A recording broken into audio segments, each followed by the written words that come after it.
Restons dans les activités du gouvernement pour parler d'une autre visite, celle du ministre des Transports. Il s'est rendu ce matin au centre de contrôle technique des véhicules automobiles, un service qui peut contrôler 200 000 voitures par an.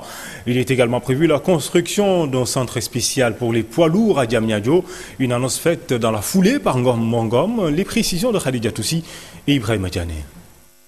Une voiture qui s'avance pour se soumettre à un contrôle strict sous l'œil vigilant de plusieurs personnalités.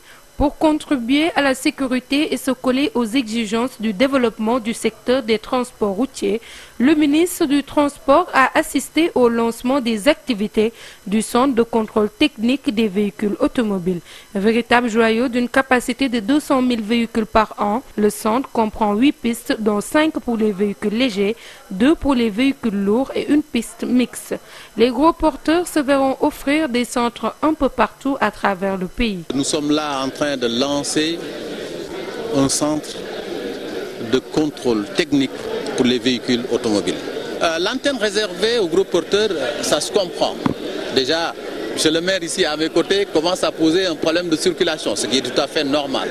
Nous avons dit qu'il est normal de déporter donc un centre dédié exclusivement aux gros porteurs en dehors de l'agglomération. C'est la raison pour laquelle nous avons choisi Diamniadio pour y installer donc cette antenne.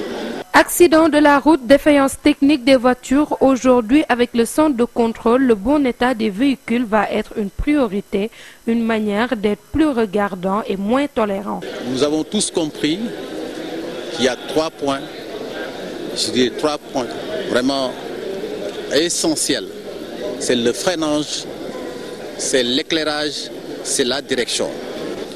Vous en convenez avec moi que quand même une voiture qui n'a pas ces 3 points en état de fonctionnement, d'appréciation normale, ne devrait pas rouler. Il y a d'autres points qui seront vérifiés, mais dont leur défaillance ne pourra pas plus ou moins conduire à la non-délivrance de ce papier de contrôle technique. Seulement, ce centre bien doté ne fait pas que des erreurs. Les transporteurs se sentent lésés dans le processus de mise en place. Jamais un centre de cette envergure au Sénégal. Mais les transporteurs, comme vous le savez, sont les principaux acteurs de ce centre-là.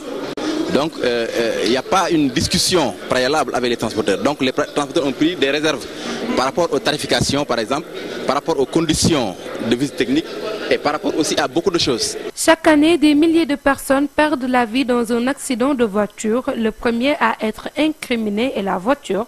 Le Sénégal se prépare à lutter efficacement contre ce fléau avec ce centre d'un coût de 3,2 milliards de francs CFA.